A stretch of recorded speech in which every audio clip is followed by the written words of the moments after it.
안녕하세요, 스미더스입니다. 이번 시간에는요,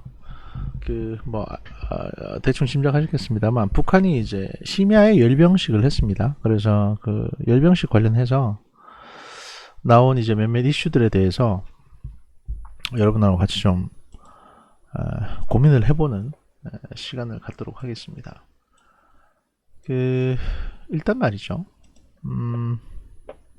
기사를 한번 쭉 소개를 해드리고, 몇 부분들에 대해서 저희가 짚어드리는 걸로 그렇게 하는 게 가장 좋을 것 같아서 그렇게 진행을 하겠습니다. 기사 내용부터 설명을 드리면, 뭐 이후에도 여러가지 기사가, 추측 기사가, 분석 기사가 나왔습니다만, 사실 좀 더 디테일하고 정확한 분석은 아마 정보기관에서 별도로 하게 될 겁니다. 그리고 저 같은 경우는 이제 그 군사 안보 분야 쪽으로, 뭐 석사 논문은 제가 미사일 방어 시스템에 관해서 썼거든요. 그래서 이제 또 나름대로 또 밀떡이고 그러다 보니까 제가 아는 범위 내에서 이제 전문적인 내용을 좀 추측을 해보는 이런 시간을 갖도록 하겠습니다. 일단 뭐 나온 게 보면 이제 방사포가 나왔습니다. 이게 이제 6발짜리인데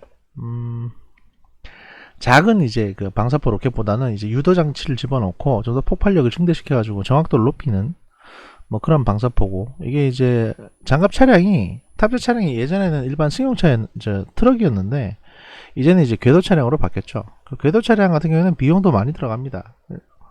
왜냐면 이거 한 대 만들 돈이면 뭐 탱크도 한 대 만들 수 있는 거니까. 그런데 이제 이런 데 투자를 했다. 그래서 이제 아주 실질적인 전력으로 이제 유지하려고 한다. 그리고 이게 아마 제가 알기로는 뭐 미국이 지금 원산 쪽에 상륙을 하려고 할 때 미국의 이제 군함들에게 이걸 유도 미사일처럼 해서 발사할 수 있는 그런 순항 미사일 형태로도 활용할 수 있는 걸로 보여집니다. 그래서 이렇게 유견장, 뭐 방사포라고는 합니다만 제가 보기엔 그냥 지대지 미사일이라고 보시면 될 것 같습니다.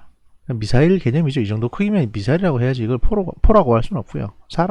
사람하고 비교를 해보십시오. 사람 상반신 사이즈 거의 맞먹는데.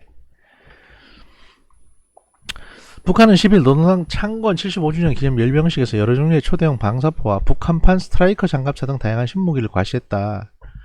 군사 전문가들에 따르면 이번 열병식에서 뭐 방사포, 전차포, 대전차 미사일을 탑재한 스트라이커 장갑차, 스트라이커라는 말은 원래는 이제 미군이 쓰고 있는 장갑차, 원래 그게 제가 알기로는 저기 라브라고, LAB라고 이제 그 브라질제 장갑차인데, 그걸 이제 갖고 와서 스트라이커 여단이라고 창설을 해가지고 뭐 좀 하다가 사실 지금은 흐지부지됐습니다. 왜냐하면 그 바퀴 형태, 그걸 장륜식이라고 하거든요.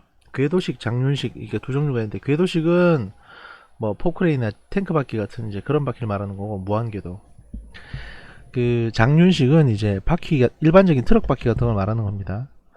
장륜식 장갑차가 사실은 2000년도 초반에는 꽤나 이제 의미가 있었는데 지금은 큰 의미는 없습니다. 그래서 이제 어느 정도 좀 쇠퇴되어가는 추세고, 뭐 신형 전차, 다기능 레이더, 미사일 등을 탑재한 신형 지대공 미사일 등을 선보였다. 그 다음에 한국군 전투복과 유사한 해외 육군 군복과 신형 방독면을 착용한 생화학 부대, 조준경, 소음기가 장착된 AK 소총 뭐 어쩌고저쩌고 쭉 있죠. 뭐 초대형 방사포가 어쩌고저쩌고. 근데 사실 이건 중요한 건 아니고요. 방사포 말씀을 드렸고, 이 장갑차 같은 경우에는 보시면 이 밑에 있는 게 이제 그 미군이 사용하고 있는 스트라이커 장갑차입니다. 여기 보시면 이제 소위 말해서 바퀴가 총 8개고, 그 다음에 사축에 8개고, 그 포가 실릴 수도 있고 로켓이 실릴 수도 있는데, 이 장갑차가 왜 필요하냐면 그 예를 들어서 이제 아프가니스탄이라든지 이라크라든지 어떤 그 소규모 테러 집단이 급박한 상황을 일으켰을 때 바로 수송기로 실어다가 이제 거기 투입할 수 있는, 예를 들어 수송기 한 대에 이 스트라이커 장갑차가 한 2대에서 4대까지 들어가거든요. 근데 그 C5나 뭐 C17 같은 경우에는 한 2대까지 들어갈 걸로 제가 알고 있는데, 거기에는 탱크가 보통 한 대밖에 못 들어갑니다. 그러니까 한 번 비행할 때 2대씩 내릴 수 있으니까 훨씬 더 낫다고 판단을 한 거죠. 게다가 상대편이 기갑 전력이 없다고 판단될 경우에. 근데 위에는 이제 북한판 스트라이커라고 해가지고 되게 비슷하게 생기긴 했죠. 그래서 이제 최초에는 뭐 미군 거를 군사 정보를 뺏겨갔냐 뭐 이런 얘기가 있었는데 그건 아니고요. 이 북한판 장갑차라고 불리는 거는 뭐냐면 그 보자 이게 또 그 러시아제 그 저기 BTR-80이라고 있습니다. 그 85인가 95인가 뭐 제가 띄워드릴게요. 이거요. 이게 이제 보시면 앞부분이 납작하고 그 다음에 측면에 바퀴 4개고 그 다음에 이제 이런 형태. 이게 그 BTR-80이라고 해가지고 그 러시아군에서도 이제 오랫동안 사용을 하는 장갑차입니다. 여기에서 덩치를 약간 키웠거나 아니면 이제 약간 변형시켰거나 요 앞부분 보시면 이제 약간 악어처럼 내려온 모양도 그렇고 이 부분에 이제 전용사가 서 있는 것도 그렇고 거의 같죠. 그래서 이제 러시아군의 BTR-80이고 이게 뭐 서방 기술을 따로 훔쳐가거나 한 건 아니다. 그리고 이제 이런 형태의 장갑차는 사실 비슷하게 생겼습니다. 그래서 제가 보기에는 이 BTR-80의 개량형 같고요. 뭐 따로 뭐 서방 기술이 들어간 건 아닌 것 같습니다. 그래서 그렇게 중요하게 볼 필요는 없고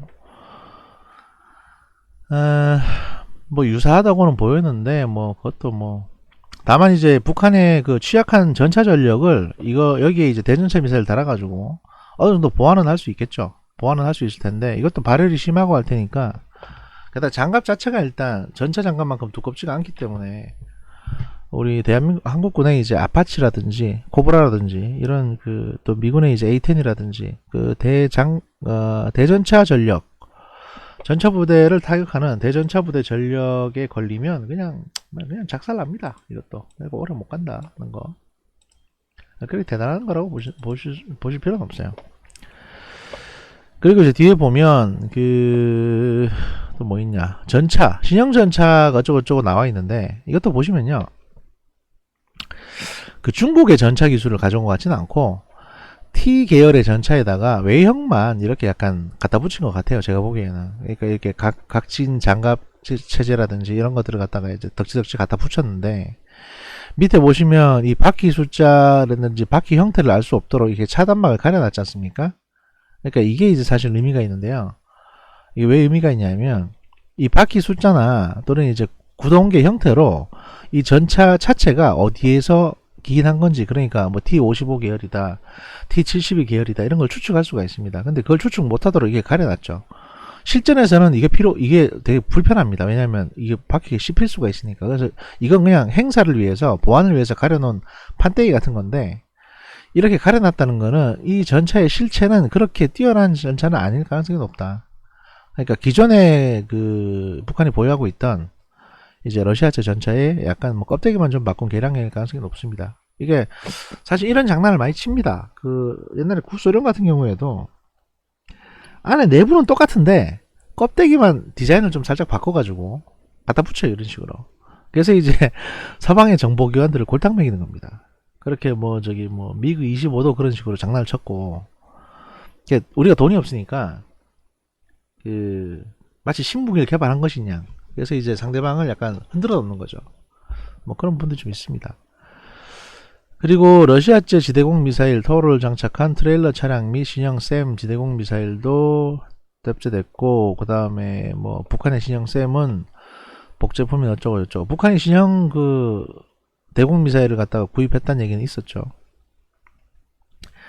그 다음 나왔던 게 이제 북한판 에이테킴스라고 불리는 그 이제 시스템입니다. 에이테킴스는 우리도 보유하고 있는데 그 이제 이게 두 발의 아주 거대한 지대지 미사일입니다. 지상대 지상공격용 미사일인데 이걸 발사하게 되면 이 단일 탄두일 경우도 있고 이 안에 한 수백 개의 이제 작은 수류탄보다 조금 더 큰 자탄이 들어 있어 가지고 얘가 그 예를 들어 이제 이런 활주로 같은 게 있으면 이 위에다 확 뿌려집니다. 그러면 이거를 치울 수가 없어요. 그냥 지뢰가 뿌려지는 거와 마찬가지이기 때문에 이런 형태의 이제 장거리 타격 무기. 그러니까 이제 이런 무기들은 좀 위협적이죠. 왜냐하면 이전까지는 휴전선을 위협하는 게 그냥 북한의 대포, 그 다음에 소구경 로켓이었는데 이런 식의 이제 다연장 로켓 같으면 우리 기갑부대부터 시작해서 전투부대까지 모두한테 위협을 줄 수가 있습니다. 이런 것들을 보유하고 있다는 것 자체는 상당히 신경 쓰이는 부분이고요. 실제로 재래식 전투에서는 사실 뭐 탄도미사일보다 이런 것들이 훨씬 더 신경이 많이 쓰입니다. 이게 그냥 그 우리나라 공군기지로 날라오면 그 공군기지는 작살났다고 봐야 되거든요. 그 전투기들 출격도 못합니다. 이렇게 되면. 그래서 뭐 그랬고, 그 다음에 개인 복장 같은 경우에는 이건 뭐 사실 다 다채로운 색깔의 전투복들을 입고 이렇게 이제 행진을 하는데, 그 이건 이제 중국 군도 이거하고 비슷하게 입고 행진을 합니다. 그래서 상당히 첨단 전투 부대인 것처럼 보이지만 실제로는 한국군도 그렇고 북한군도 그렇고 앞에 이렇게 행진하는 애들 있잖아요. 얘들은 이제 각 부대별로 좀 멀쩡하게 생기고 키도 좀 큰 애들을 뽑아다가 옷을 입혀가지고 행진시키는 겁니다. 실제 특수부대원들이 아니고. 걔들은 바빠서 이런 거 할 시간도 없거든요. 게다가 얼굴도 흉악한데 뭐를 이렇게 공개적인 데 나와서, 그다음 좀 잘생긴 애들 내보내는 겁니다. 이렇게 그 저희 에서 행사용 병력이 따로 있습니다. 행사용 병력이 따로 있고요. 그 다음에 밤에 한 거는 뭐 극적인 효과를 노린 부분도 있고, 그 다음에 코로나 문제 등으로 인해서 대규모 군중 동원이 쉽지가 않기 때문에 가급적이면 이제 밤에 기준으로 소수의 인원만 동원해가지고 이제 하려고 했던 것 같아요. 여기까지가 이제 일반적인 설명을 제가 드린 거고, 제가 이제 요번 이 일에서 저 약간 주목을 좀 했던 부분이 몇 부분 있습니다. 이게 뭐냐면요. 일단은 이제 이겁니다. 뭐 잘 아시죠? 요번에 새로 공개된 탄도미사일입니다. 근데 이게 좀 심상치가 않습니다. 등치가 굉장히 크죠? 두께가. 그리고 그 바퀴를 보시면, 그 궤도 차량의 바퀴를 보시면 바퀴 숫자가 되게 많습니다. 러시아 같은 경우도 이거하고 비슷한 사이즈의 미사일을 궤도 운반 차량이, 이 궤도 차량의 3분의 2 정도 되는 숫자의 바퀴를 가진 궤도 차량이 운반을 하거든요. 근데 얘가 지나치게 바퀴가 많아요. 이 말은 뭐냐? 이 미사일이 무겁다는 얘기가 될 수도 있겠지만, 또 반대로 북한의 차량 제작 기술이, 이게 이제 아마 중국에서 수입한 차일 텐데 목재 운반용으로 수입을 해서 뭐 이렇게 개조를 한다고 하더라도 아직까지 그렇게 이제 무거운 하중을 견딜 수 있는 게 아니면 바퀴를 많이 달아야만 이제 이걸 운반할 수 있는 수준이 되는 거거든요. 그래서 러시아만큼 첨단 기술이 있는 건 아니고, 지금 헬기가 작전 때문에 헬기가 주변을 지나가고 있습니다. 내가 오늘 방송한다고 얘기했는데, 일단 헬기가 다 지나고 나면 다시 방송을 시작하도록 하겠습니다. 아무튼 이제 북한의 차량 제작 기술의 한계 때문에 그 바퀴를 많이 단 차량으로 이제 운반을 한 것이 아닌가. 그래서 그 뭐 최대의 미사일 바퀴 숫자만 가지고 북한 최대, 뭐 전 세계 최대의 미사일 괴물 미사일 운운하지만 사실 그 정도는 아니라고 보셔야 되고요. 다만 이제 이 미사일이 좀 신경이 쓰이는데요. 이 미사일 같은 경우에는 제가 어디서 많이 봤다 싶었는데, 제가 본 바로는 아마 이거일 가능성이 높습니다. 뭐냐면 이겁니다. 그 여기도 있고 이제 요거 형태는 조금 차이가 나는데, 이건 뭐 앞부분은 노즈코는 차이 나에 따라서 다른 거고, 이게 이제 SS-18 사탄이라는 미사일입니다. R-36이라고 불리는 러시아 명칭으로는 이 SS-18 사탄이라고 불리는 미사일이 아마 저 미사일이 아닐까 싶습니다. 굵기도 그렇고 그 전마 부분 형태도 그렇고 그 사이즈도 그렇고요. 이 SS-18 사탄 같은 경우에는 이제 R-36 보시면 아시겠지만 상당히 좀 잔혹스러운 무기입니다. 그 현존 최대의 ICBM이라고 불리는 미사일로 크기도 되게 크고요. 그 다음에 진짜 문제는 뭐냐면 다탄두 버전이 기본 사항입니다. 다탄두 버전. 그러니까 이 안에 작은 뾰족한 원뿔형의 작은 탄두가 못해도 한 6개에서 7개 정도는 들어가 있을 가능성이 높습니다. 게다가 단순히 다탄두 형태일 뿐만 아니라 이 정도 사이즈의 미사일이 되면 이제 디코이라고 불리는, 소위 말해서 가짜 탄두들이 들어갑니다. 그러니까 이거 진짜 탄두만큼 클 필요는 없어요. 그냥 이 진짜 핵탄두의 어떤 특성만 보여주면 되거든요. 레이더에서 봤을 때.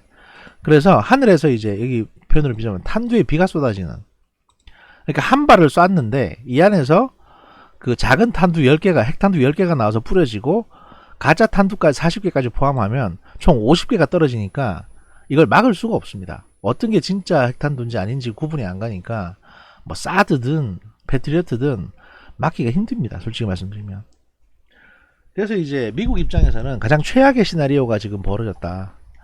그래서 제가 보기에는 곧 군사적인 어떤 작전을 포함한 모든 옵션의 어떤 그 북한 핵무기 그 제거 프로그램이 이제 가동될 가능성이 높다. 물론 외교도 포함되겠죠. 외교 협상이라든지 좀 더 적극적으로 미국이 협상에 나설 수도 있을 테고. 하여튼 이걸 공개했다는 건 북한 입장에서는 폭격받는 것도 불사하고 좀 다급한 마음을 본 게 아닌가 싶습니다. 이게 이제 상당히 좀 위압적이거든요. 그리고 이제 이게 SS-18은 그 잠수함 발사 버전도 있습니다. 그래서 그게 이제 러시아에서는 이거를 타이푼급 잠수함이라든지 이런 데에다 싣고 다녔습니다. 실제로. 그래서 그리고 이제 이 정도 크기 같으면요, 핵탄두 한 발을 싣기 위해서 이렇게 이 정도 크기를 키우진 않습니다.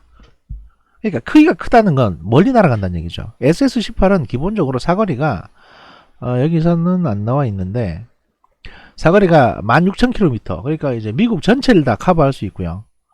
그 다음에 상식적으로 다탄두라는 거는요, 그러니까 상식적인 선에서 우리가 생각을 해봅시다. 다탄두라는 거는 뭘 의미하겠습니까? 미국 본토까지 날아가서 미국 본토의 여러 도시, 여러 목표물에 대해서 공격을 한다는 걸 전제하는 거죠. 만약에 얘가 하와이까지밖에 못 간다 그러면, 하와이나 괌까지밖에 못 간다 그러면 탄두를 그렇게 많이 실을 필요가 없잖아요. 그 낭비지 그것도. 그래서 이 정도 사이즈를 키웠다? 그럼 다탄두로 추정이 되고, 다탄두다? 그럼 미국 본토까지 충분히 날아간다는 게 되는 거고, 공개를 했다? 라는 거는 충분히 실전 배치가 됐다는 얘기입니다. 그러니까 그 많은 시간 동안 우린 시간 낭비를 한 거죠. 어떻게 보면 북한은 시간을 질질 끌면서 여러가지 이득을 챙겼고.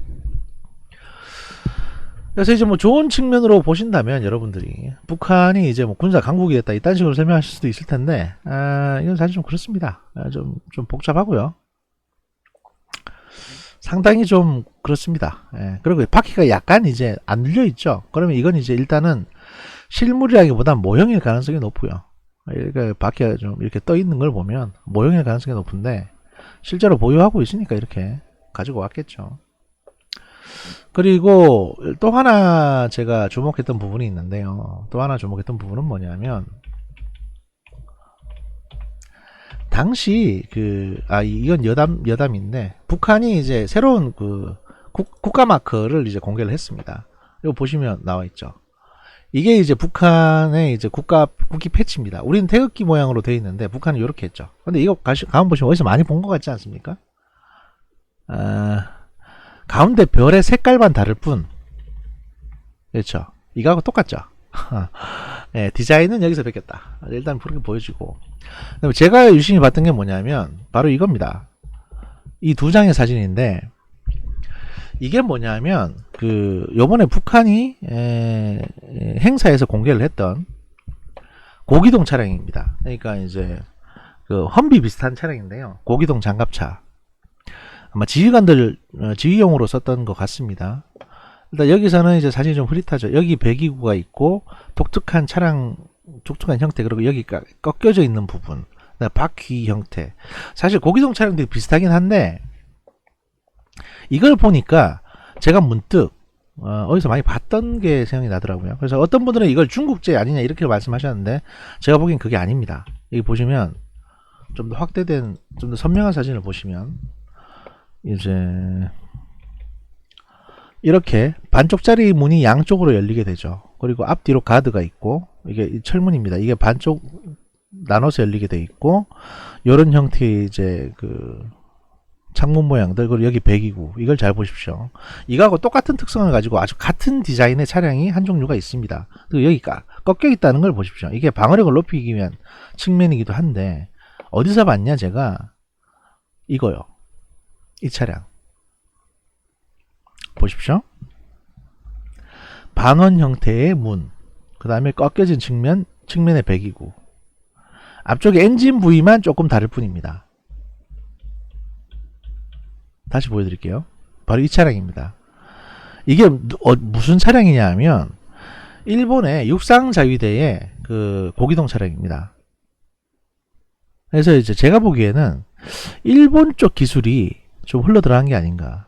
그러니까 조성련을 통해서는 뭐든. 왜냐면 여기 특이한 이제 배기구가 이쪽에 있지 않습니까? 이게 이제 아마도 이제 이 정도까지 물에 잠겼을 때 이쪽으로 엔진 흡기를 하고 저 위로 흡기하고 옆으로 배기하기 위한 구멍 같은데, 여기에 배기고 달린 차량이 막 흔치가 않거든요.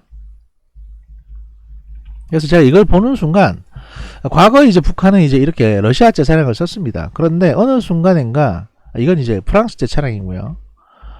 뭐 프랑스 차량을 이제 조금 베껴가지고 이제 일본 자위대가 만들었다는 얘기도 있는데, 어쨌든 간에 이 차량과 이 차량이 흡사한 점, 이런 것들을 봤을 때, 게다가 외부의 장갑, 뭐 문 형태라든지 창문 형태나 이런 것들이 굉장히 흡사합니다. 그래서 여기 경첩 달린 부분이라든지, 그래서 이제 일본의 군사 기술이 북한으로 좀 흘러들어갔다. 전 이런 생각을 지금 하고 있습니다. 왜냐하면 왜 제가 이렇게 말씀드리냐면, 이 차량을 만드는 데가 어디냐면 이게 그 차량인데요. 이 차량을 만드는 회사가 코마츠라고 하는 곳입니다. 코마츠 LAB라고 해서 로우 비에클 뭐 이런 건데, 코마츠라는 회사입니다. 코마츠라는 회사는 되게 유명한 회사입니다. 96식 장갑차라고 하는 이것도 만들고요. 그래서 사실 이거의 제작 기술도 북한으로 좀 흘러 들어간 게 아니냐. 처음에는 제가 이제 그것도 약간 의심을 했었거든요. 그랬는데 이 코마츠라는 회사가 보시면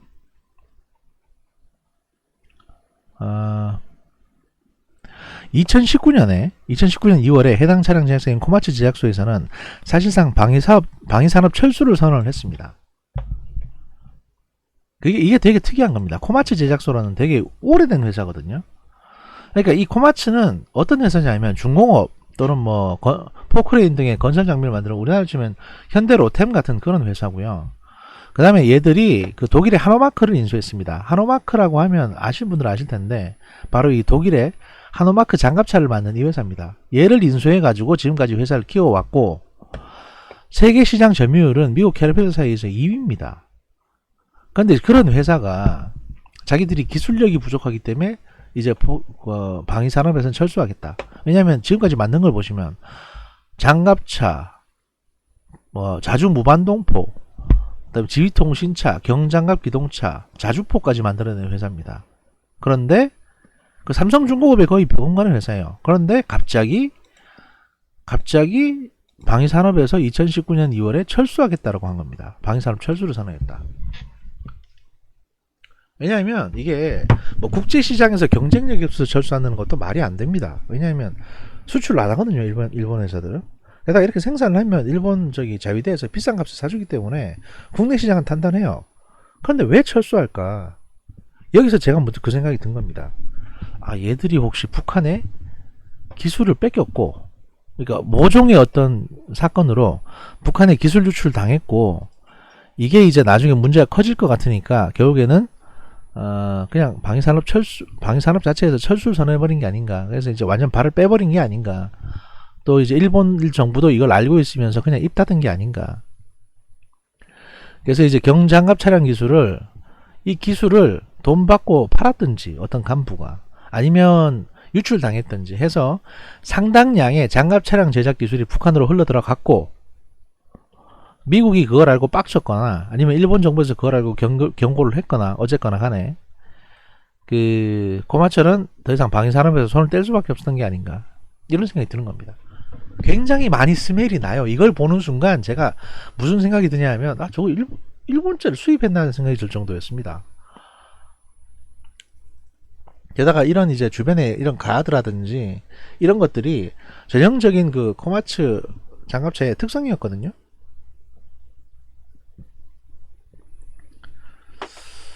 그래서 그런 생각이 들었다, 이런 말씀을 드리고요.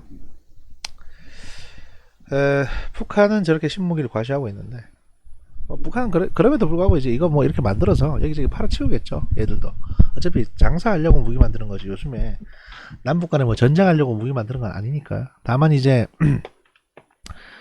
북한이 지금 자기들이 가져야 할 것보다 훨씬 더 큰 형태의 로켓, 탄도미사일을 보유한 것을 인정함으로써 앞으로 미국 대통령 선거가 끝나고 나면 새롭게 임기를 시작하게 될 대통령 같은 경우에는 북한에 대해서 좀 더 심각하게 이 문제를 다룰 수가 있다. 더 이상 이제 유화 정책이나 뭐 종전 선언이고 나발이고 이런 거는 의미가 없다.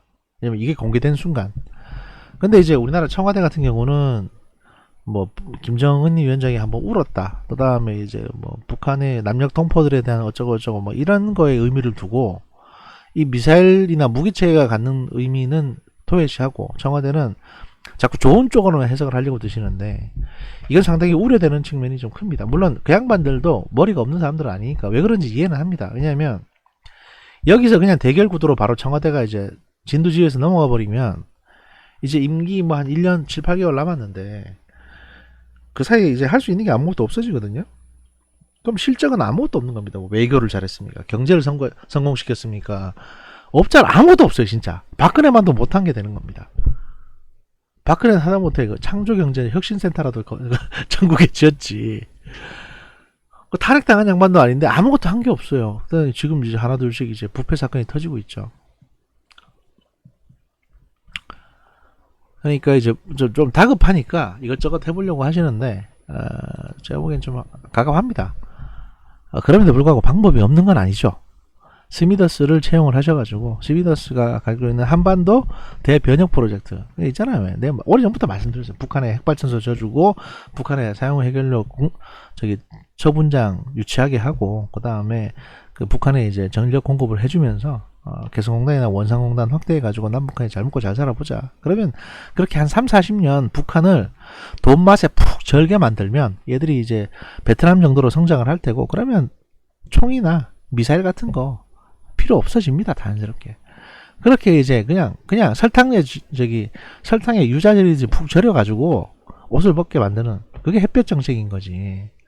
물론 경계는 경계대로 하면서 그게 햇볕 정책인 거고 그렇게 되던 와중에 뭐 김정은이 건강 문제로 죽거나 하면 좀 더 온건한 정부 들어오고 그러면 좀 더 급진적으로 될 수는 있겠죠. 근데 우리가 지금 당장 북한을 먹여 살릴 형편도 안 되는데 북한하고 무슨 화해를 하니 손을 맞잡고 산책을 하니 뭐 걷고 나면 끝이지. 그거 뭐 어떡하자고요. 휴전선에서 산책해서 뭐 어떡하려고. 뭐 볼 거나 있냐 거기 가면. 편의점도 없어요. 심지어는. 지뢰만 잔뜩 있지. 그러니까 그런 감성적인 감상주의 이런 건 벗어나야 됩니다. 실제로 사실 이인영이나 임종석이나 뭐 송영길 이런 양반들이 진짜 감상주의에 빠진 멍청이들이라서 그런 게 아니죠.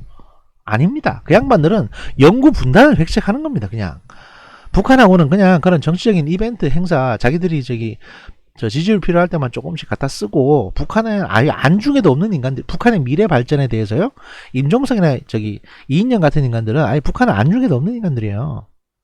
그냥 지 새끼들 잘 키워가지고 여기 남한에서 잘 먹고 잘 살게 할 뿐이지 북한 애들이 굶어 죽든 말든 그거 신경이나 쓴 줄 아십니까? 걔들이? 안중에도 없어요. 안중에 있으면 휴전선을 함께 걷자 이딴 소리 못하죠. 좀 더 실질적인 조치를 취했겠지. 북한 당장 전기 필요하다는데 전기 줄 생각도 안 하고 있잖아 지금. 무슨 생리대 뭐 4만장 고급은 무슨 애를 장난치는 것도 아니고 그걸 줘서 뭐하게. 그거 없어서 지금 북한이 못 삽니까? 그러니까 진짜 영구 분단을 획책한 인간들은 바로 그건 386 새끼들이라니까요. 걔들은 뭔가 개선할 의지도 없고 능력도 없어요. 그냥 지들이 필요할 때 북한을 갖다 끌어와서 이용 좀 해먹고 다시 버리는 거야. 그뿐입니다. 북한이라고 그걸 모르겠습니까? 그래서 가장 대화하기 싫어하는 애들이 바로 그 386 새끼들이에요. 왜냐하면 실제 북한을 위하는 것 같지도 않으니까. 그런 능력도 없고 386 걔들은 오로지 걔들이 쳐다보는 건 미국뿐입니다. 어떻게 보면 가장 미제국주의자들이 그 386 인간들입니다. 오로지 미국이에요. 그냥 걔들은. 또 열받네. 사실 제가 열받다고 말씀드립니다만 실제로는 열 하나도 안 받습니다. 내가 돈 받고 하는 것도 아니고 구독자도 좀 많이 늘고 돈도 좀 많이 벌고 했으면 좋겠습니다만은 요즘 참 현자 타임에 빠져가지고 말이죠. 왜냐? 그냥 고양이가 나와서 이렇게 뭐 야옹거리거나 또 강아지 미용하는 영상이 제 거보다 구독자가 훨씬 더 많습니다. 여러분 인문학을 살려주세요. 이러시는 거 아닙니다 진짜 여러분. 주변에 많은 홍보 또 많은 많은 제안 제보 이런 거 부탁드립니다. 또 뵙겠습니다. 감사합니다.